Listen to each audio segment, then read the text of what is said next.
नमस्कार दोस्तों, आप सुन रहे हैं आपका अपना और उज्जैन का पहला community radio radio Dastak 90.8 FM और मैं हूं आपकी दोस्त श्रेया। रेडियो दस्तक 90.8 FM के सभी श्रोताओं का मन की कलम से के इस एपिसोड में स्वागत है, अभिनंदन है। इस कार्यक्रम के माध्यम से हम उज्जैन के सुप्रसिद्ध रचनाकारों की रचनाएं आप तक पहुंचाते हैं। इसी क्रम में आज हमारे स्टूडियो में उपस्थित है लोकप्रिय कवयित्री साहित्यकार डॉक्टर शमा सिसोदिया जी। आप हिंदी विषय से PhD होल्डर हैं। दोस्तों, इन्होंने जब पहली बार कलम चलाई तो इनकी कलम दहेज प्रथा के खिलाफ चली। लेखन क्षेत्र में डॉक्टर शमा सिसोदिया जी ने व्यंग्य रचना और लघु कथाएं आदि में लेखन कार्य किया। इनका जो पहला काव्य संग्रह प्रकाशित हुआ वो था केवल तुम्हारे लिए और लघु कथा संग्रह प्रकाशित हुए कथा शिपिका, कोई बंद है, दरकते पन्ने आदि।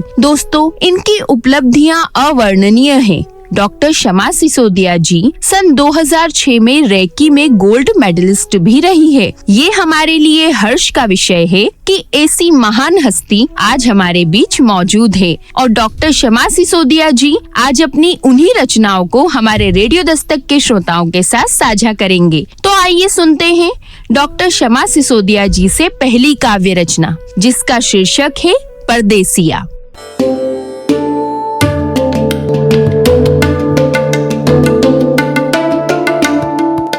डॉक्टर शमा सिसोदिया का रेडियो दस्तक के सभी श्रोताओं को मेरा वंदन अभिनंदन स्वीकार हो। आज आप लोगों के सामने मैं अपनी एक कहानी लेकर उपस्थित हुई हूँ, जिसका शीर्षक है परदेसिया।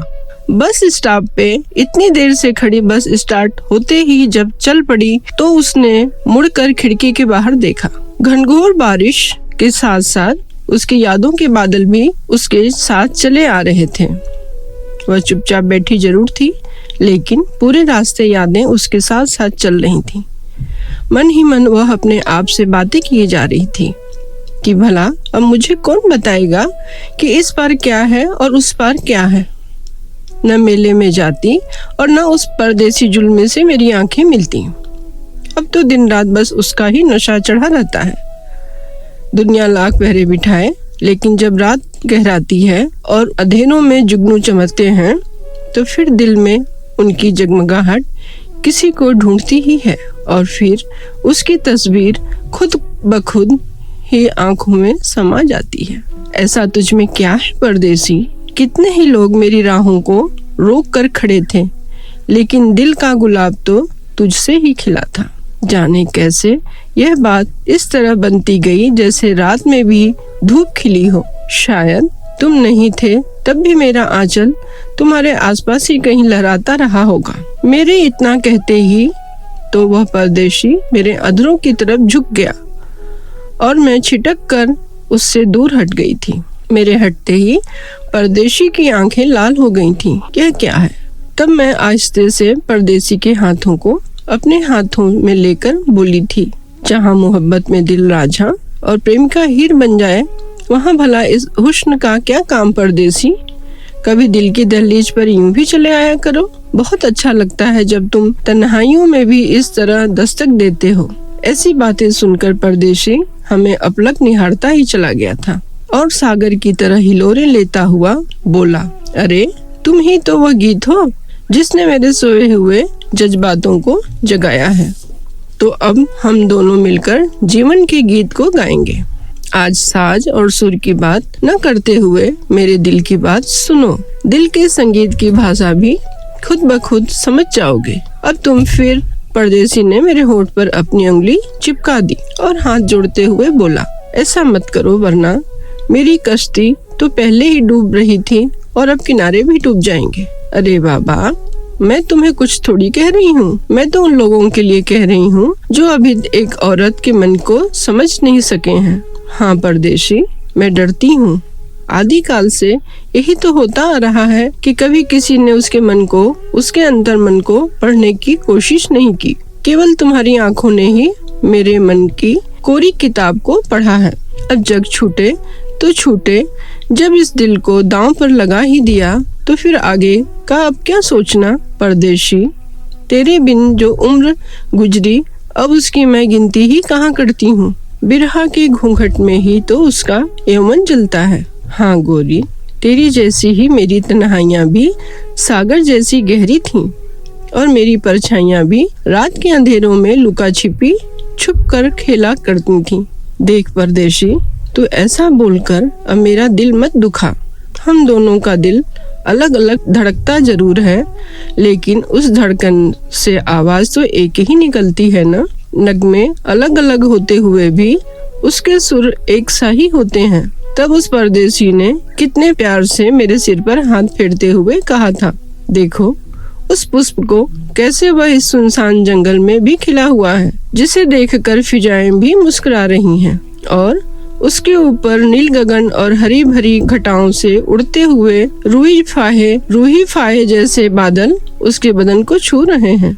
उनकी ऐसी बातें सुनते ही मेरा मन भी मयूर बन नृत्य करने लगा। फिर धीरे धीरे दोनों के मन में प्रीत की सरिता बहने लगी और हम दोनों दो से एक हो गए। तभी झमझमाती बारिशों के बीच कड़कड़ाती बिजली ने जोर की आवाज लगाई और लपक कर यह गांव की गोरी परदेसी के सीने में जाकर सिमट गई थी। उसके सिमटते ही पेड़ पौधे ऐसे झूमने लगे जैसे प्रफुल्लित हो नृत्य कर रहे हो और उन पर पड़ती हुई रिमझिम बूंदें जैसे उन्हें झूला झुला रही हो।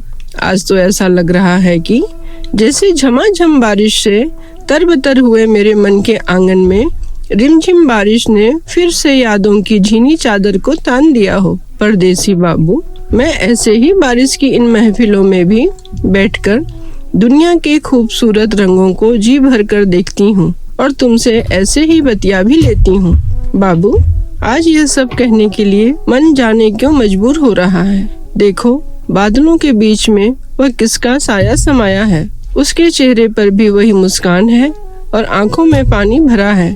अरे वहाँ आकाश में भी धरती वाली ही हालत छाई हुई है। क्या गम है, बादल बरस करके फिर से वहीं चले जाते हैं। दो प्यार भरे दिल रोशन हुए, लेकिन उनकी रातें बहुत अंधियारी थी। आज कितना खुशनुमा मौसम है। ऐसा लगता है जैसे आज यह सुहावना मौसम दिल पर डकैती डालकर ही दम लेगा। सनसनाती पवन ऐसे चल रही है जैसे मेरे चंपई आंचल को अपने साथ उड़ा ले जाएगी और बारिश की बूंदें तो आज पूरी बेशर्मी पर ही उतर आई हैं। अभी आगे कुछ सोच ही रही थी कि घुमड़ते हुए बादलों ने चुपके से आकर धीरे से कान में कहा, ए सखी मेरी बात सुन, आज तुम भी मेरे संग होले और चल पवन संग हम झूम झूम कर गाएंगे नाचेंगे। और सनसनाती हवाएं झूम झूम कर लहराने लगी और बल खाकर इठलाती हुई कहने लगी, हम सब तेरे ही संग सखा हैं, हम सब भी तो बस देने के लिए ही दुनिया में आए हैं ना। इस दुनिया को खूबसूरत रंग और असीम खुशियाँ आज चल प्रकृति से प्रेम कर सकी और आज इनसे ही अपना 16 श्रृंगार कर ले और बन जा तू भी दुल्हन। झूठा ही सही 2 घड़ी तू भी तो जी ले हम सब के संग सखी। ओ मैडम उठिए, अब तो यह आखिरी स्टॉप भी आ गया। तभी बस रुकी और कंडक्टर की आवाज से गोरी की तंद्रा भंग हुई। वह सामान के साथ ही अपनी यादों की चादर को भी सीने से लगाकर अपने गंतव्य की तरफ चल पड़ी।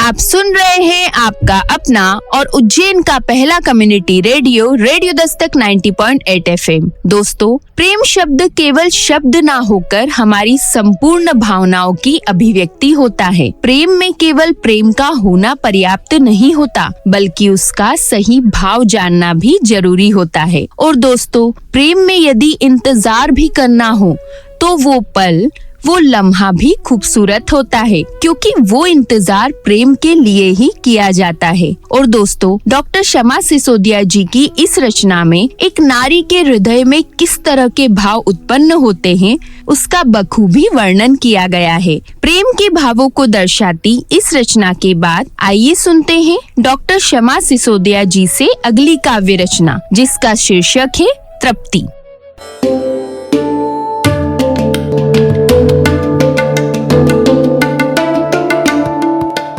रात ढल चुकी थी। सूरज की रोशनी सनय सनय अपने प्रताप के साथ चारों तरफ फैलने को आतुर हो रही थी। रोज उस रास्ते से गुजरते हुए निहारिका के कान कुछ सुनते तो अवश्य थे, लेकिन वह बिना कुछ सोचे समझे ही आगे बढ़ जाती थी। आज न जाने क्यों उसके तेजी से चलते हुए कदम अचानक रुक गए। वह झोपड़ी के अंदर झांकने से खुद को रोक नहीं पाई। चूल्हे से उठती हुई लपटें कह रही थीं कि अंदर कोई और भी है। उसे शक था कि यह बच्चा शायद, इसका पहनावा और बोलने का तरीका न चाहते हुए भी उसने महिला से सवाल कर ही दिया, क्या यह बच्चा तुम्हारा ही है? उसकी विस्मय भरी आंखों ने मुझसे ही प्रति प्रश्न किया। नहीं नहीं, कुछ नहीं, मैं तो ऐसे ही पूछ रही थी। इसके कपड़े देखकर लगा, और फिर यह डैडी बोलता है। इतना विचार काहे करत हो मैडम जी? हम गरीबन के आंखन में कोई सपना नहीं पल सकत है का? हमार भी अरमान होता है। हम झुग्गी झोपड़ी में रहत जरूर है, लेकिन काम तो बड़े लोगन के यहाँ ही करत है ना। तो क्या यह बोली भी नहीं सीख सकत? मारो भी शौक लागे कि हमारा बेटा भी डैडी बोले, झूठो सपनों में ही सही। अब अंग्रेजी स्कूल में तो हम ना ही पढ़ा सकत हैं, तो ऐसे ही तृप्त हो जाते हैं।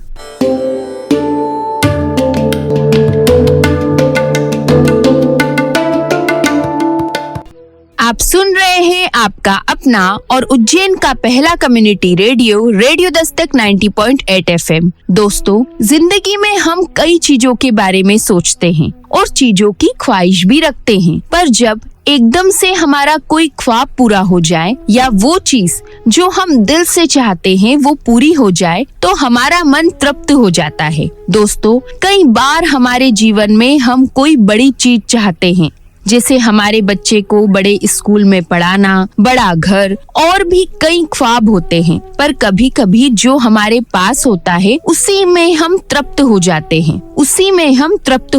हैं, और उसी में संतोष कर लेते हैं। मानव मन के विचारों को बताती इस रचना के बाद आइए सुनते हैं डॉक्टर शमा सिसोदिया जी की अगली काव्य रचना, जिसका शीर्षक है अल्फाज।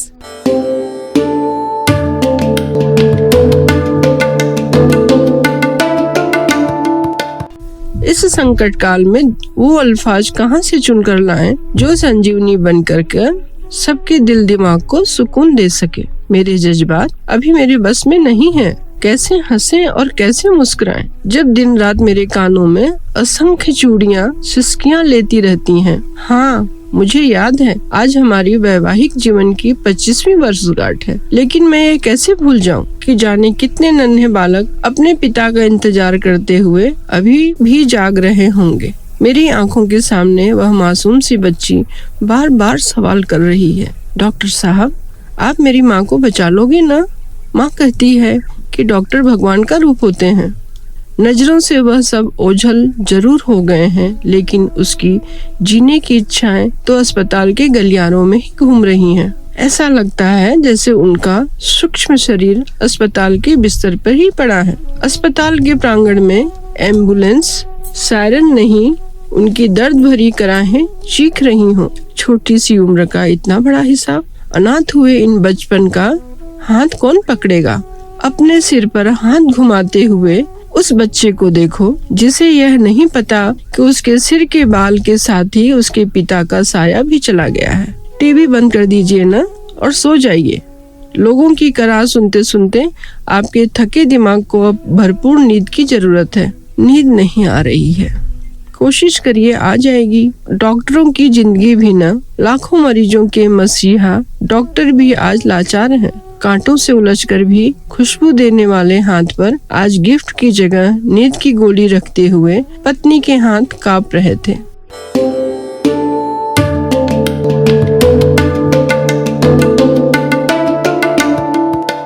कभी कभी हमारी आंखों से ही बात समझ ले कोई तो क्या बात हो, हर बार अल्फाज मिल जाए जरूरी तो नहीं। आप सुन रहे हैं आपका अपना और उज्जैन का पहला community radio, radio Dastak 90.8 FM।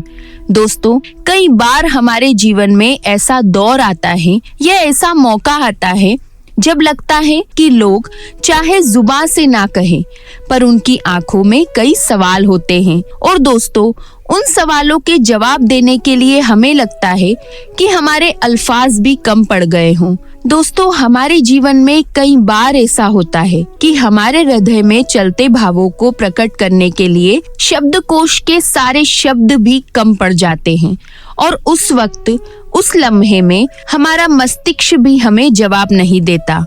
दोस्तों, डॉक्टर शमा सिसोदिया जी की इस रचना में जीवन की उलझनों का बहुत ही मार्मिक रूप में वर्णन किया गया है।